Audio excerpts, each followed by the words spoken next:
की हाल चाल छै मिथिलावासी। तो हम आबि गेल छी दिन में अखन भोज खाय ले। एकादशी के भोज छै, अखन भोज गाम में खूब भ रहल छै। देखियो भोज के आइटम सब छै अखन, तो आब शुरू भ रहल छै। हम सब तेसर या चारिम तोर में छलहुँ, लेट भ गेल छलहुँ, तो आब शुरुआत भ रहल छै। अब हमहूँ शुरू क दै छियै खेनाइ।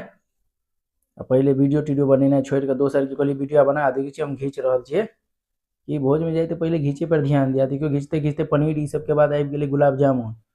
गुलाब जामुन के बाद आबि गेलै रसगुल्ला। एकरा कहलिए कि रो रसगुल्ला किया नहीं खाई छी, ओना 50 टा खाई छी। कहलक कि नजर क्यों लगा देत वीडियो में, बुझलिए। देखियो हिनका दया भाईजी के जबरदस्ती लोग सब दिया देलकै, नहीं ओना खाई नहीं छथिन हते, लेकिन तैयो। आ ओई के बाद तुरंते देखियो आबि गेलै दोसर कलर के राजभोग, फेर आबि गेलै एक और कलर के। ओई के बाद हम सब उठलहुँ और पान सुपारी के होर भेलै, हमहूँ एक कुनी सुपारी लऽ लेलहुँ। फेर ई सब लागल छै, तब दोसर लाइन के लेल दोसर तोर में खेता ई सब। अब हमहूँ सब कहलियनि जे आब सबके टाटा बाय बाय करैत हमहूँ सब आब घर के लेल प्रस्थान केलहुँ।